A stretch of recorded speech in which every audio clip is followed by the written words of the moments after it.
Big boss के घर से रिंकू धवन एविक्ट हो गई है। जी हाँ, वोटिंग के आधार पर रिंकू का सफर खत्म हो गया है। क्या है पूरी डिटेल, आइए जानते हैं।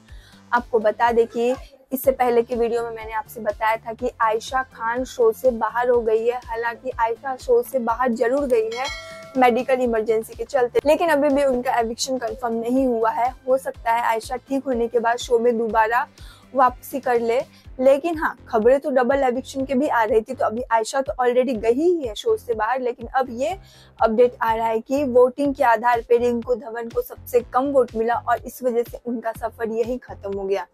भाई, इस सीजन में सचमुच बिग बॉस अलग है, पता ही नहीं चल रहा है।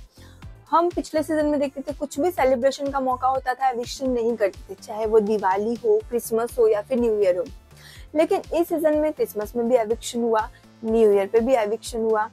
तो कहा जा रहा है कि रिंकू जो है वो वोटिंग के आधार पे एविक्ट हुई है। इस हफ्ते नॉमिनेशन की लिस्ट में अभिषेक, रिंकू, आयशा और नील थे, तो जिसमें से अभिषेक और नील को ज्यादा वोट मिला था और बॉटम 2 में आयशा और रिंकू थी। तो वोटिंग के आधार पे सबसे कम वोट रिंकू को मिलना ही था, ये तो तय है। पोल में भी मैंने आपको पोल के हिसाब से भी बताया था कि लास्ट में रिंकू है, सेकंड लास्ट में आयशा है। तो इस तरह से दोनों इस वक्त शो से बाहर गए हैं। रिंकू का तो वोटिंग के आधार पे एविक्शन हुआ है। आयशा को इमरजेंसी की वजह से शो से बाहर निकाला गया है। अब उनकी तबीयत ठीक होने के बाद उनकी वापसी शो में कराई जा सकती है या नहीं, ये तो हमें आने वाले वक्त में ही पता चलेगा। लेकिन इनकी वापसी को लेकर अब तक कुछ कहा नहीं गया है शो में। तो आप क्या कुछ कहना चाहते हैं रिंकू धवन के एविक्शन को लेके?